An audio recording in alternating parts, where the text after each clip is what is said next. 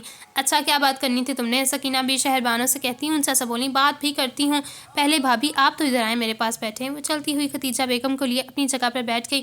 خدیجہ بیگم ہلکا سا مسکرائے۔ اب بتا بھی دو کیا بات ہے؟ خدیجہ بیگم کے کہنے پر شہیر اپنا گلا صاف کرتا ہوا بولا۔ ہم ولی کے رشتے کے لیے آئے ہیں، ہم آپ سے ولی کے لیے عنایہ کا ہاتھ مانگنا چاہتے ہیں۔ اس نے اتنا براہ راست کہا تھا کہ ایک پل کے لیے تو شہر بانو بھی حیران ہو گئی۔ بغیر کسی قسم کی تمہید کے اتنا براہ راست طریقے سے بھلا کوئی رشتے کی بات کرتا ہے؟ صحن میں بیٹھے سبھی افراد دنگ رہ گئے تھے، کسی نے بھی یہ بات نہیں سوچی تھی۔ اب یہ بات کر دی گئی تو کسی کی سمجھ میں نہیں آ رہا تھا کہ کیا رد عمل دیں۔ خدیجہ بیگم نے سمجھی سے پہلے شہر بانو کی طرف دیکھا، پھر حماد صاحب کی طرف، ان کے چہرے بھی وہی حیرانگی کے تاثرات تھے۔ شہر بانو نے تادیبی نظروں سے شہیر کو دیکھا کہ یہ کوئی طریقہ ہے بات کرنے کا؟ شہیر اپنی ضرورت سے زیادہ سیدھی بات کرنے پر دوبارہ بولا۔ پچھلے سال سے عنایہ ہماری طرف رہ رہی ہے، ہمیں اس کی عادتیں بہت اچھی لگی ہیں، ہمیں لگتا ہے کہ ولی اور عنایہ کی جوڑی اچھی لگے گی۔ شہیر اپنی دانش میں اب کی بار بہت کچھ بہتر بولا، جبکہ شہر بانو کا دل کیا کہ وہ اپنا سر کسی دیوار میں دے مارے۔ ابو ہمارا مطلب ہے کہ اب عنایہ کی شادی تو کہیں نہ کہیں کرنی ہے اور ہم اپنے ولی کے لیے بھی رشتہ ڈھونڈ رہے ہیں، اگر آپ کو مناسب لگے تو ہم کیوں نہ ان کا رشتہ طے کر دیں، دونوں بچے دیکھے بھالے ہیں۔ شہر بانو سب کے ہونک بنے چہرے دیکھتی جلدی سے بولی۔ وہ سب تو ٹھیک ہے مگر شیری اتنی جلدی کیا ہے؟ حماد صاحب ہلکا سا مسکرا کر بولے۔ حماد صاحب کی مسکراہٹ سے شہر بانو کو کچھ حوصلہ ملا۔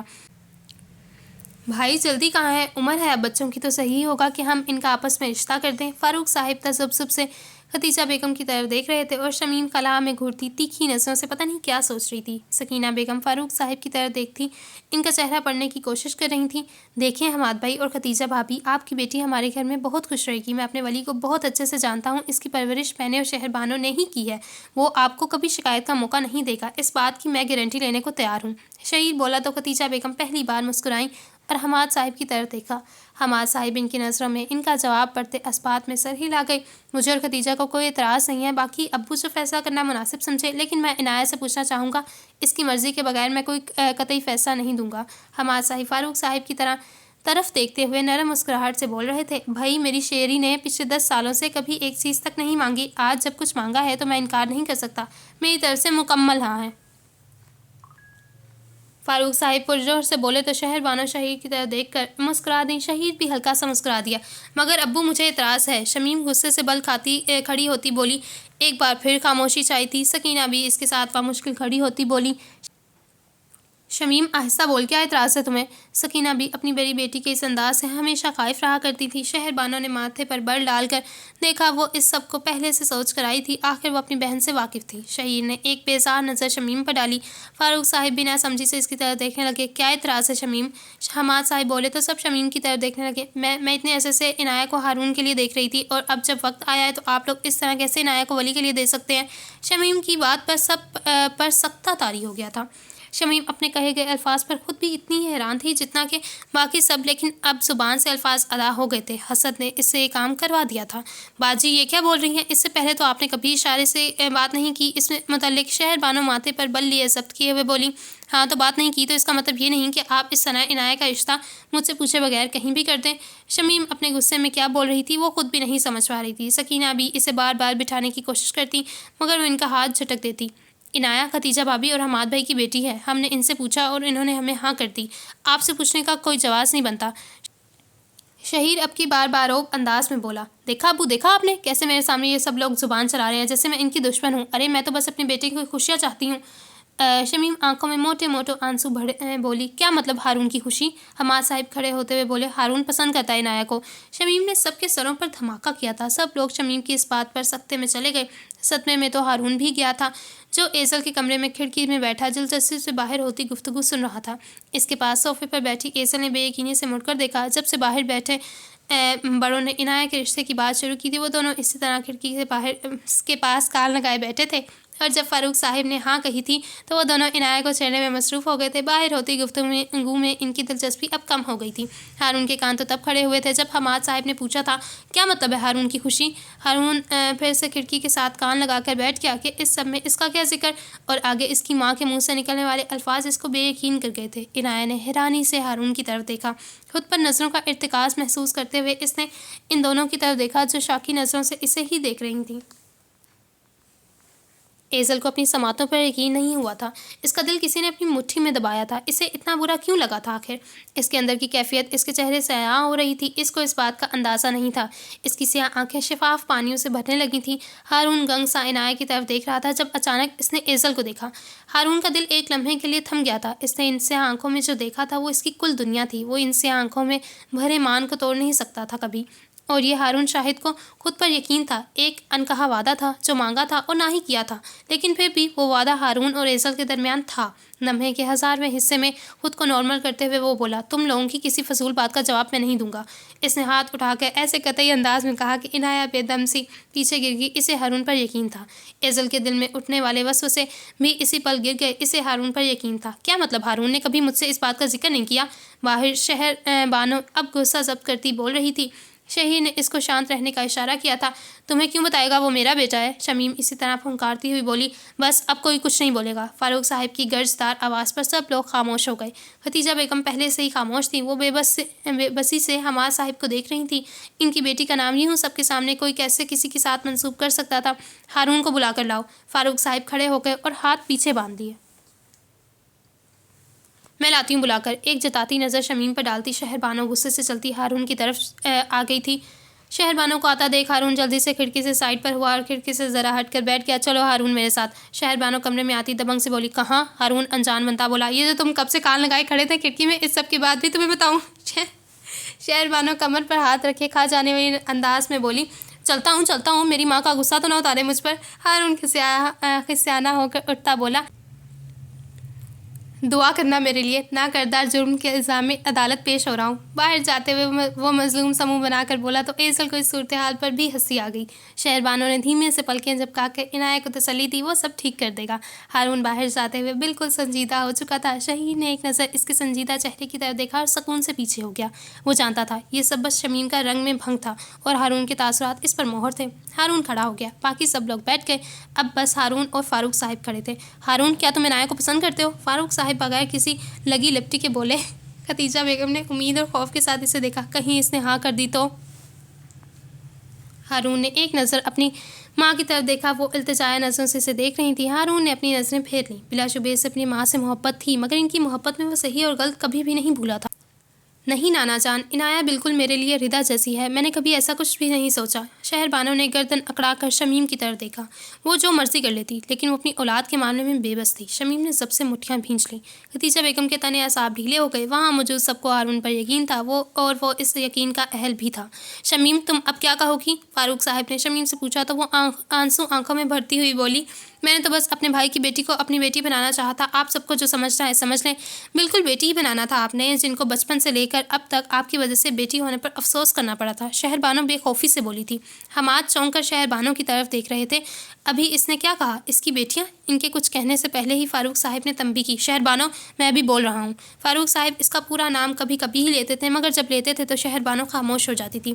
حماد، فاروق صاحب حماد کی طرف دیکھتے ہوئے بولے، جی ابو، میری ایک بیٹی عنایہ کا ہاتھ مانگ رہی ہے اور دوسری بیٹی تمہاری بیٹی کو اپنی بہو بنانا چاہتی ہے، کیا تمہیں منظور ہے؟ فاروق صاحب کی بات پر سب لوگ حیران رہ گئے۔ ابو، یہ کیسے ممکن ہے؟ خدیجہ بیگم آہستہ سے آواز میں بولی، کیوں ممکن کیوں نہیں ہے؟ تمہاری صرف ایک بیٹی تھوڑی ہے، اللہ کی رحمت سے 4 بیٹیاں ہیں۔ عنایہ کے لیے ولی اور ایزل کے لیے ہارون کا رشتہ میں اپنی دونوں بیٹیوں کی طرف سے تمہارے سامنے رکھتا ہوں، کیا تمہیں منظور ہے؟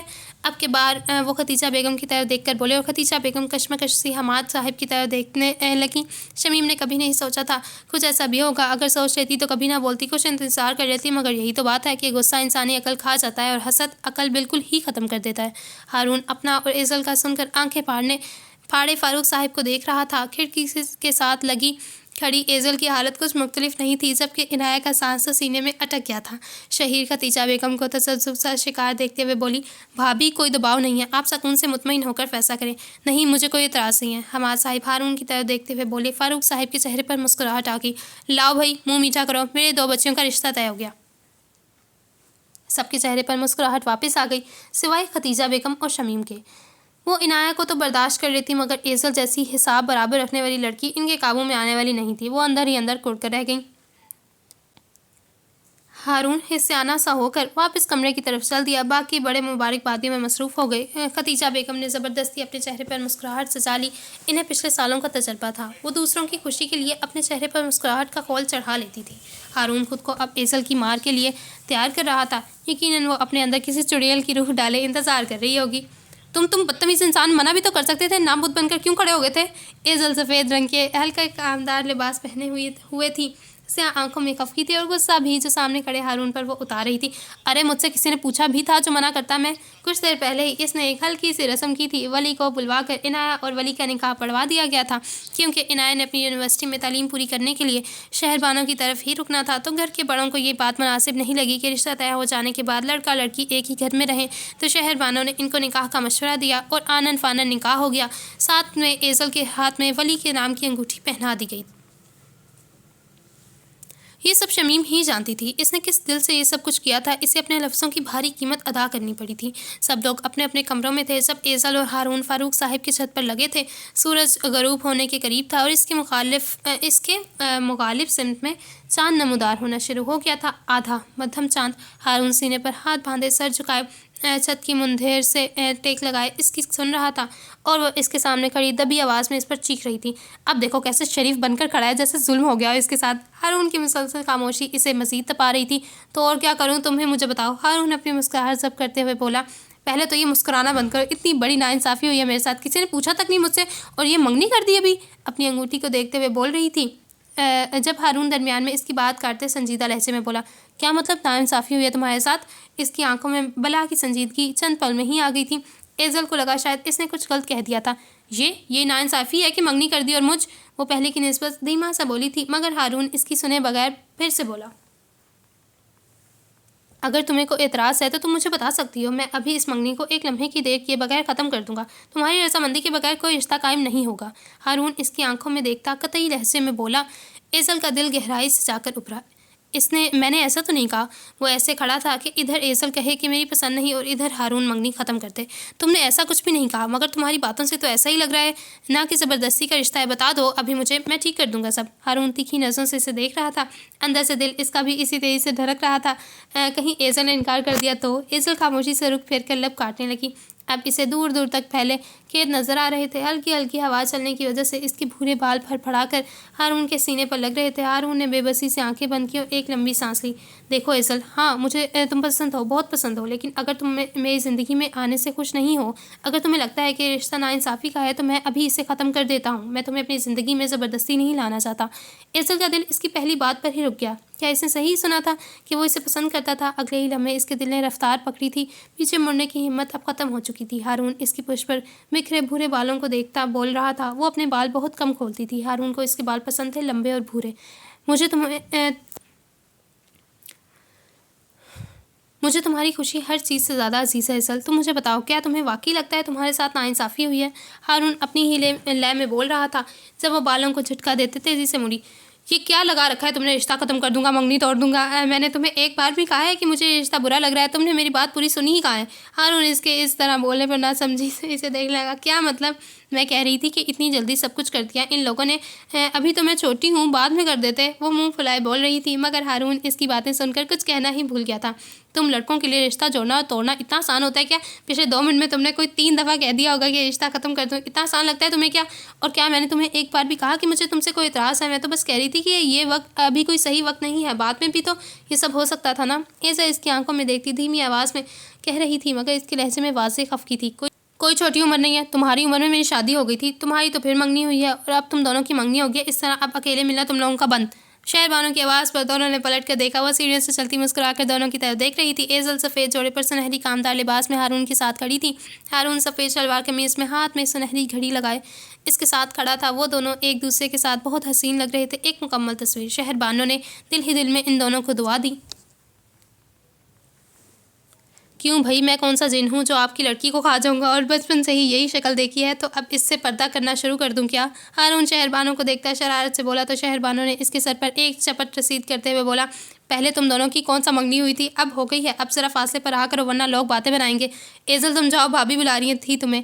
ایزل کو کہتی وہ ہارون کی طرف آ کر کھڑی ہو گئی۔ ایزل اسبات میں سر ہلا کر بھاگنے کے انداز سے نیچے چلی گئی۔ ارے آرام سے، اتنا تمبو جتنا فراک پہنا ہوا ہے، گر جاؤ گی، کس بات کی جلدی ہے؟ ہارون اس کی جلد بازی پر بولا، چپ کرو لڑکے، تمہیں کیا پتا لڑکی شرما رہی ہے؟ شہربانو اس کی بازو پر ہاتھ مارتے ہوئے بولا، اللہ، اب ایزل صاحبہ شرمائیں گی ہم سے؟ ہارون کہکا لگاتے ہوئے بولا، تو اور کس سے شرمائے گی؟ اچھا مذاق چھوڑو، مجھے بات کرنی ہے تم سے۔ شہربانو سنجیدگی سے کہتی اس کے ساتھ چلنے لگی۔ ہارون کا قد شہربانو سے کافی لمبا تھا۔ وہ اور ولی بالکل ایک جیسے تھے۔ ہاں جی خالہ جان، کریں بات۔ ہارون اپنے سینے پر ہاتھ باندھتا ہوا چلنے لگا۔ سورج ڈھلنے لگا تھا، ہوا میں کھنکی بھرنے لگی تھی۔ دیکھو ہارون، ایزل کا اور تمہارا رشتہ اچانک ہوا ہے، مگر تمہاری ماں کی رضامندی سے نہیں ہوا۔ تم اب 2 چکیوں میں پسنے والے ہو۔ خود کو آنے والے حالات کے لیے تیار رکھو۔ ایزل بھلے ہی شرارتی شرمیلی ہو، مگر وہ ایک بہادر لڑکی ہے۔ وہ تمہاری یا کسی کی بلند آواز پر اپنی آواز دبائے گی نہیں۔ تمہیں اب دونوں طرف بہت احتیاط سے چلنا ہوگا، سمجھ رہے ہو نا؟ شہربانو رک کر اس کے تاثرات دیکھنے لگی۔ وہ اپنے جوتوں کی طرف دیکھ رہا تھا، مگر بولا کچھ نہیں۔ ہارون، میں تمہاری ماں کو غلط نہیں کہہ رہی، میں بس یہ کہہ رہی ہوں کہ ایزل باجی شمیم کی پسند نہیں ہے۔ اس کی خاموشی کو محسوس کرتے ہوئے شہربانو خود ہی وضاحت دینے لگی۔ جانتا ہوں خالہ، میں ان کو بہت سے معاملات میں وہ اچھی نہیں ہے، میں بچپن سے ان کو دیکھتا آ رہا ہوں۔ انہوں نے بہت سے فیصلے غلط کیے، ان کی وجہ سے اس گھر کے بہت سے فیصلے غلط ہوئے، مگر وہ میری ماں ہے، میں اپنی آواز کو ان سے بلند نہیں کر سکتا، لیکن میں اس بات کا یقین دلاتا ہوں کہ میں کبھی ایزل کو دکھ نہیں دوں گا۔ وہ مسکرا کر آخر میں شہربانو کی آنکھوں میں دیکھتا ہوا بولا۔ اب اس کا انداز تھا خود کی سچائی پر یقین دلانے کا، اور شہربانو نے اس کی بات کا یقین کر لیا تھا۔ آخر ہارون پر سب یقین کر لیتے تھے۔ میرا شیر بچہ، اللہ تمہیں سلامت رکھے، آباد رکھے۔ وہ پیار سے اس کے بال بکھیرتے ہوئے بولی تو وہ بھی مسکرا دیا۔ ویسے خالہ، مجھے آپ کی آنکھیں بہت پسند ہیں۔ ایزل کی آنکھیں بھی بالکل آپ کی آنکھوں کی جیسی سیاہ، گہری، چمکدار، زندگی سے بھرپور۔ ارے واہ ہارون، تم تو شاعر بن جاؤ گے جلدی۔ فاروق صاحب کا اثر ہے۔ شہربانو سر جھکا کر ہنستی گئی اور پیچھے سورج خاموشی سے چھپ گیا۔ آسمان پر اس آدھے چاند نے اپنی چاندنی بکھیرنی شروع کر دی تھی۔ آپ خوش ہیں؟ رات کی تاریکی میں چھت پر چائے کا کپ پکڑے کھڑی عنایت اس آواز پر چونک سی گئی تھی، مگر شناسا آواز پر سنبھل گئی۔ ولی سلطان بالکل اس کے سامنے کھڑا تھا، کھلی سی ٹی شرٹ اور ٹراؤزر پہنے وہ سونے کی تیاری میں لگ رہا تھا۔ نکاح کے بعد ان کی پہلی ملاقات تھی، وہ بھی تقریباً 2 ہفتوں بعد۔ نکاح کے بعد وہ حشمت پور سے ایسے غائب ہوا جیسے رات کے وقت سورج۔ اس کی وجہ بھی ہارون تھا۔ اس نے کچھ دیر میں ہی جینا حرام کر دیا تھا کہ وہ موقع دیکھ کر بڑوں سے اجازت لے چلا گیا۔ آج وہ 2 ہفتوں بعد آیا تھا اور عنایت اس کے سامنے بالکل بھی نہیں آئی تھی، اور ابھی جب وہ چھت پر تازہ ہوا لینے آئی تب وہ اچانک اس کے سامنے آتا اسے ہلکا سا ڈرا گیا۔ کیا کوئی مشکل سوال پوچھ لیا میں نے؟ عنایت کو خاموشی پر وہ